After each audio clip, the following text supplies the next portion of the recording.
Good morning friends. आज अपन engineering physics का एक नया चैप्टर जिसका नाम है लेजर, इसके बारे में पढ़ेंगे। तो लेजर है, लेजर की फुल फॉर्म, सबसे पहले अपन लेजर की फुल फॉर्म देखते हैं। Laser means light amplification by stimulated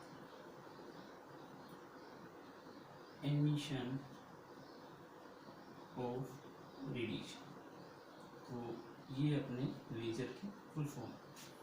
अब इस चैप्टर में, आज के चैप्टर में अपन पढ़ेंगे what is laser, history of laser, number 3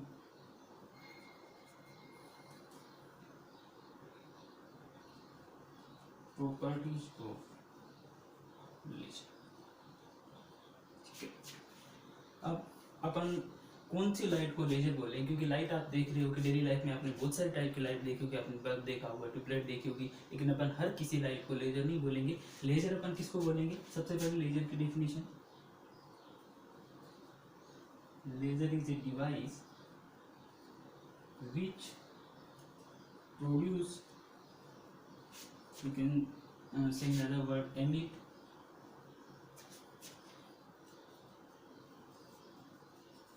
highly intense coherent and monochromatic light।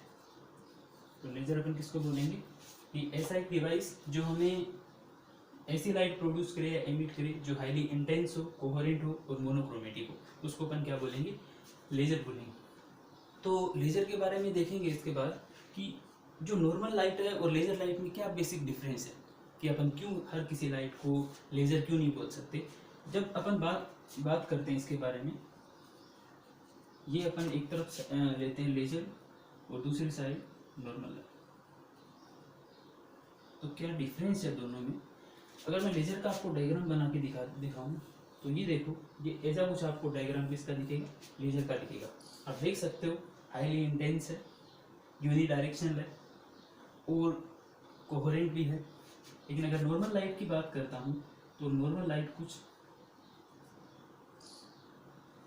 ये बिल्कुल भी देख सकते हो आप फोकस नहीं है, और हाईली इंटेंस बिल्कुल इसको नहीं कह सकते, क्योंकि जब भी कोई लाइट इंटेंस अपन जब बोलेंगे कि पर यूनिट अगर एरिया की बात करें उसके अंदर कितना पावर आ रही है लाइट की, या कितनी वो इंटेंस हो रही है, कितनी पावर आ रही है उसके ऊपर, एक एरिया के ऊपर, उसी को अपन क्या बोल सकते हैं कि उसकी इंटेंसिटी क्या है, ज़्यादा है।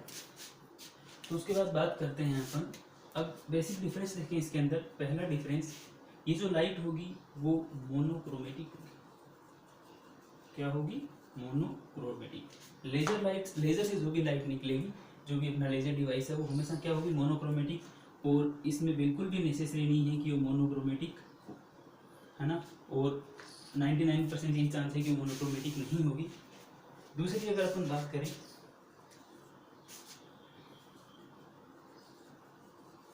हाईली इंटेंस, आप देख सकते हो अगर यूनी डायरेक्शन हो और पर यूनिट एरिया अगर पावर मैक्सिमम हो तो वो लेजर हमेशा क्या होगी? हाईली इंटेंस होगी। तो लेजर हमेशा हाईली इंटेंस होती है, जिसकी इंटेंसिटी ज़्यादा होती है, लेकिन ये बिल्कुल भी यहाँ पे ऐसा पॉसिबल नहीं है। अगर तीसरे की बात करें तो ये क्या होगी? कोहेरेंट होगी, और ये इनकोहेरेंट होगी। इसके पीछे भी रीजन है कोहेरेंट क्यों होती है, क्योंकि इसमें जो भी फोटॉन्स होते हैं उनके बीच का जो फेज डिफरेंस है वो एक यूनिफॉर्म होता है या कांस्टेंट रहता है, लेकिन इसके अंदर जो भी फेज होगा वो जरूरी नहीं है कोई भी कांस्टेंट रहे। तो इसलिए इन दोनों में डिफरेंस है, तो आप ये नोट डाउन कर सकते हैं।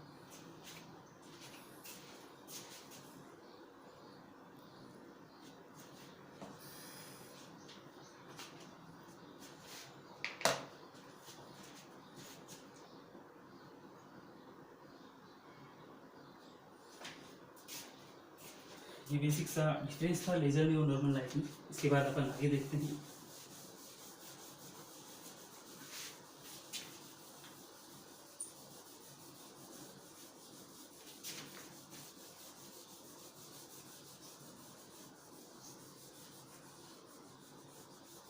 आपने फुल फॉर्म में लिख ली होगी लेज़र।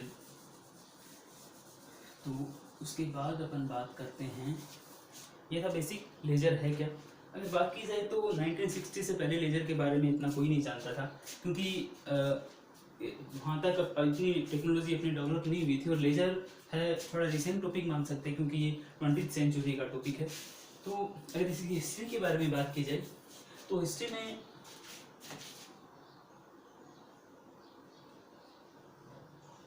हिस्ट्री ऑफ लेज़र, देखो जब भी लेज़र की बात करेंगे तो सबसे पहले एक साइंटिस्ट का नाम आएगा, जिनका नाम था, आपने सुना होगा, मैक्स प्लांक। इन्होंने एक थ्योरी दी थी 1900 में, मैक्स प्लांक थ्योरी।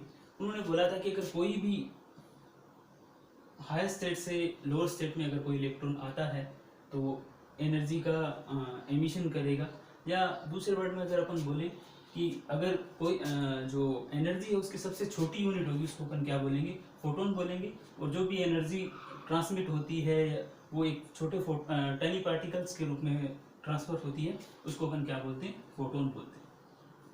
और उस फोटोन की एनर्जी होगी कितनी, E = h न्यू की तरह। तो ये बात प्लांक साहब ने 1900 में अपने को बोल दी थी। उसके बाद 1916 में एक साइंटिस्ट थे जिनका नाम था आइंस्टीन, सबने सुना होगा, सर अल्बर्ट आइंस्टीन। तो आइंस्टीन साहब ने एक थ्योरी दी थी, उस थ्योरी का नाम था स्टिमुलेटेड एमिशन। अभी मैं नहीं बताऊंगा कि स्टिमुलेटेड एमिशन क्या होता है, आप बस अभी इतना याद रखिए कि उन्होंने जो थ्योरी दी थी वो थ्योरी किसके ऊपर थी, स्टिमुलेटेड एमिशन के ऊपर।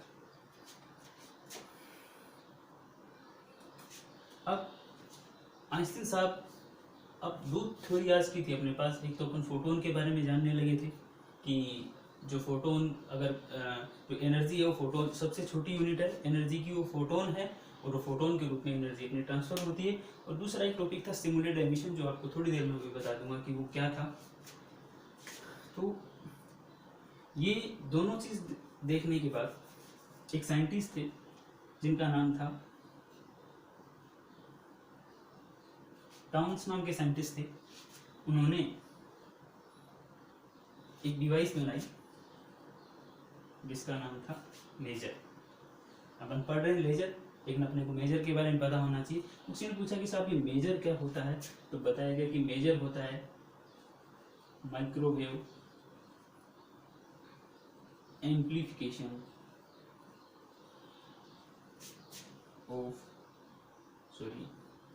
Bye stimulated emission of radiation. तो ये टाउन साहब ने अपने को मेजर के बारे में बताया, तो ये भी मेजर भी आ गया था।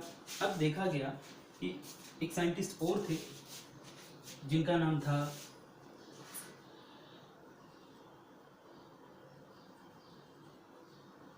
मैमैन एंड ए सोले। दो साइंटिस्ट थे, उन्होंने ये सारी थ्योरी यूज़ की कि लेजर बना है और अपने को स्टिमुलेटेड एमिशन के बारे में पता है, मैक्स प्लांक की जो थ्योरी है उसके बारे में पता है। तो उन्होंने सब थ्योरी का यूज़ किया और मैमैन नाम के साइंटिस्ट ने पहली लेजर बनाई, जो लेजर थी रूबी लेजर। ये जो लेजर थी वो क्या थी, सॉलिड स्टेट लेजर थी। और इस लेजर के थ्रू अपन जो लाइट उस लेजर से अपने को मिली थी, उस किस कलर की लाइट थी, वो रेड कलर की लाइट थी। और उसकी अगर बात करूँ मैं वेवलेंथ की, तो 694.3 नैनोमीटर उसकी क्या थी, वेवलेंथ थी। तो ये था लेज़र के बारे में। अगर अपनी स्टार्ट से दोबारा देखना चाहें तो सबसे पहले मैक्स प्लांक में 1900 में अपने को फोटोन के बारे में बताया, उसके बाद आइंस्टीन ने 1916 में बताया अपने को, उसके बाद टाउन्स थे जिन्होंने मेजर के बारे में बताया अपने को। उसके बाद मेजर क्या था, microwave amplification by stimulated emission of radiation. उसके बाद ए शोले और ने कुछ उसके बाद और लेज़र की थ्योरी थ्योरी के बारे में अपने को डिस्क्राइब किया। उसके बाद नीमैन थे जिन्होंने रूबी लेजर के बारे में अपने को बताया। तो रूबी लेजर थी वो कैसी लेजर थी, सॉलिड स्टेट लेजर थी, और जो उससे अपने को लाइट मिली वो हाईली इंटेंस लाइट थी, और उसकी वेवलेंथ की बात करें तो 694.3 नैनोमीटर। इसे आप नोट डाउन कर लीजिए।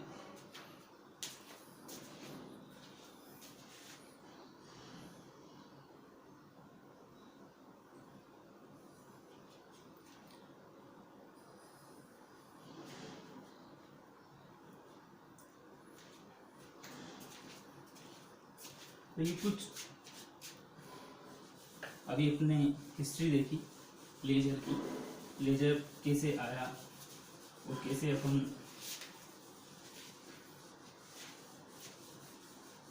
अगर हिस्ट्री के बारे में पढ़ा है तो थोड़ा सा अपन इसकी एप्लीकेशन भी देख सकते हैं लेजर की, क्योंकि लेजर की एप्लीकेशन काफ़ी इंपॉर्टेंट है और वाइडली यूज़ की जा रही है लेजर की एप्लीकेशन।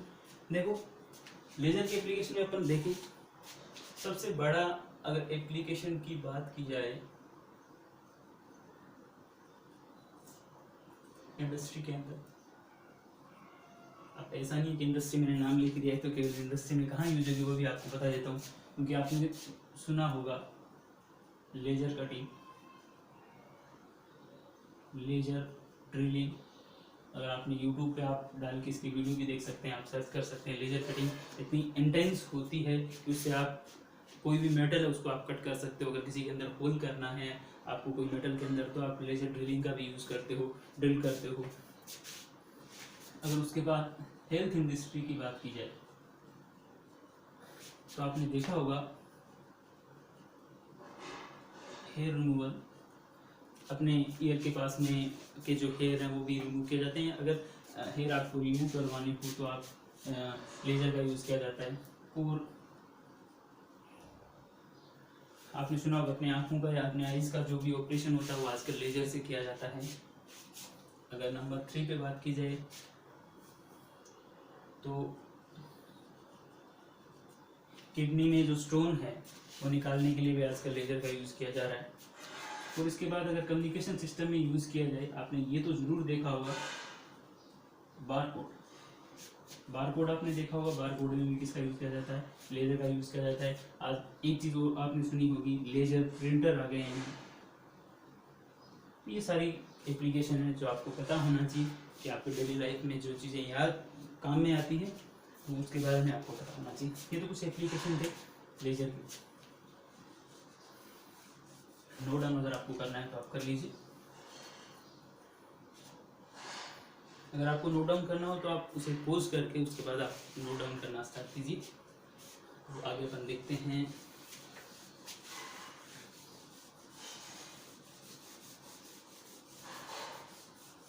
अभी तक अपने इंट्रोडक्शन पढ़ा है, हिस्ट्री पढ़ी है और कुछ एप्लीकेशन देखे हैं लेजर की। उसके बाद अपन देखते हैं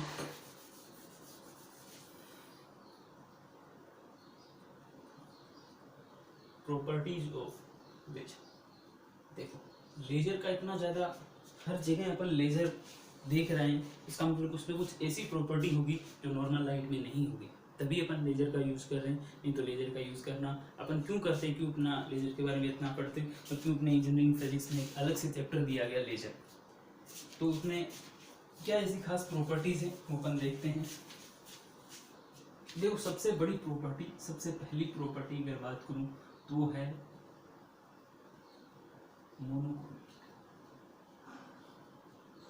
देखो मोनोक्रोमेटिक वर्ड जब भी आपने सुना होगा, जब भी आपके दिमाग में मोनोक्रोमेटिक, इसका मतलब मोनोक्रोमेटिसिटी या मोनोक्रोमेटिक का मतलब एक ही होता है कि जो भी लाइट वेव होगी या जो भी लाइट होगी जो लेजर से निकलेगी वो लाइट एक ही कलर की होगी।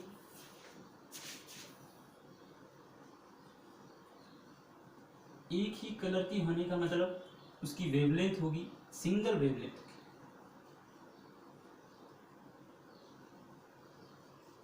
सिंगल वेवलेंथ मतलब अगर एक ही वेवलेंथ होगी इसका मतलब कैसी है, एक ही कलर की लाइट है। अगर मैं बात करूँ कि येलो कलर की लाइट है इसका मतलब उसकी एक टाइप की वेवलेंथ होगी।